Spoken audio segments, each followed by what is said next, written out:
Ang sarap naman ditong ulam na to mga kasutil oh. Grabe naman to.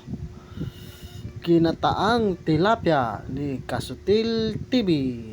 Alright. Ang sarap mga kasutil oh. Tingin pa lang talagang mapapa-extra rice ka na at mapaparami ka talaga ng kanin mga kasutil.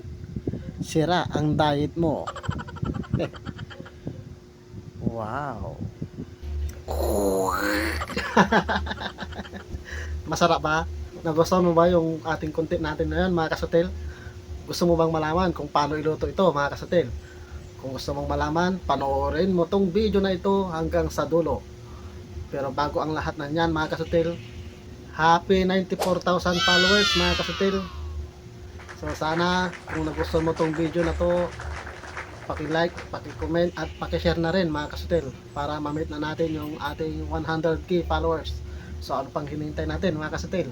Lutuin na natin to. Tara! Ito na yung mga ingredients natin mga kasutil. Ito po yung ating bawang. Hiniwalang po natin ito na maliliit. Pati na rin yung sibuyas. At syempre yung ating paminta. Dino lang po itong kinuha natin mga kasutil para nang sa ganun hindi po maanghangan yung mga bata kung meron po kayong bata. Tapos yung ating luya, hiniwalang din po natin ito na maliliit. At syempre yung siling parehaba, siling green, ito na siya mga kasutil. Meron tayong dahon ng malunggay. At syempre yung ating kangkong. Tapos yung ating unang piga na gata. Tapos yung pangalawang piga na gata. Syempre hinihingi natin yung sabaw mga kasutil, ito yon. Tapos yung ating tilapia.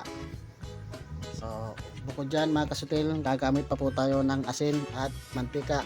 So umpisa na natin magluto mga kasutil. So una, magpainit muna tayo ng kawali mga kasutil. At the same time, maglagay na rin po tayo ng mantika. At kapag mainit na, pinito na natin itong tilapia. Kapag okay na, hanguin na natin to mga kasutil. Hanguin na po natin ito mga kasutil ng isa-isa. So ayan, sunod naman natin itong natira.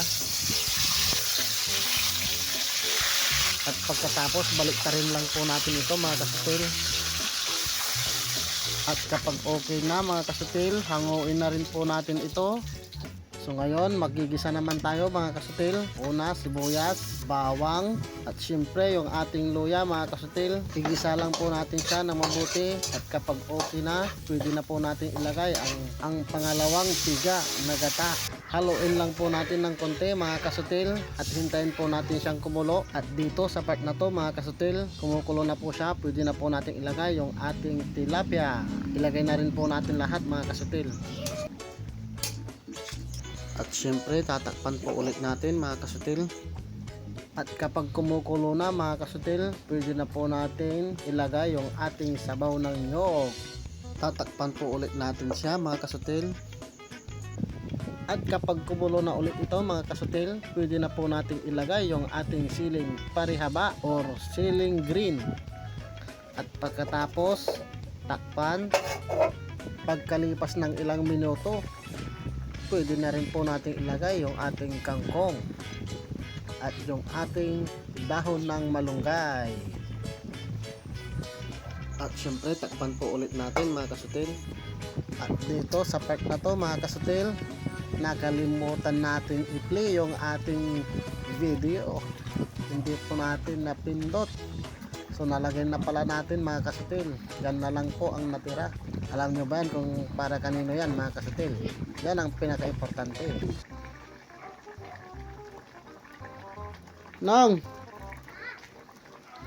Ah! Favorite mo?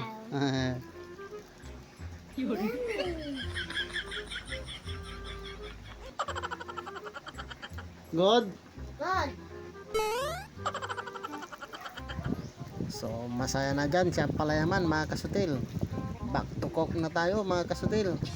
Pagkaraan ng ilang minuto mga kasutil, pwede na po natin ilagay yung ating asin. Nasa inyo na rin po yan mga kasutil, kung gusto nyo pong maalat or hindi po masyadong maalat or okay lang. Nasa inyo na po yan mga kasutil. So konti lang po lalagay natin dyan mga kasutil. At pagkatapos takpan po ulit natin. At pagkatapos halu-haluin lang po natin mga kasutil, sa ilalim lang po ang halo para nagsa ganun hindi po siya masira. At dito sa part na to mga kasutil, ilalagay na po natin yung ating last ingredients, walang iba kundi ang ground black pepper o paminta. Siyempre takpan ulit natin mga kasutil. At dito sa part na to mga kasutil ay pwede na po yung ating tilapyang gata. So ayan, kitang-kita nyo naman mga kasutil kung gaano kasarap ang ating ginataang tilapia ni Kasutil TV. Alright. At ito na po yung ating finished product ng ginataan na tilapia. Napakasarap nito mga kasutil. Sa tingin pa lang talaga kitang-kita nyo naman mga kasutil. So ano pang hinihintay nyo? Lutuin nyo na at panoorin hanggang sa dulo nang malaman nyo kung paano iluto ang ginataang tilapia. Hello guys! Kain na po tayo mga kasutil. Pero bago tayo kumain, magdasal po muna tayo. Opo. So, dasal muna tayo. Opo. Tagalin natin ito, sambira natin. Okay. In the name of the Father, the Son, the Holy Spirit. Amen. Amen. Tapos na ako. Atak! Kain na mga kasutil! Atak. Kainan na. Bye-bye! Bye-bye.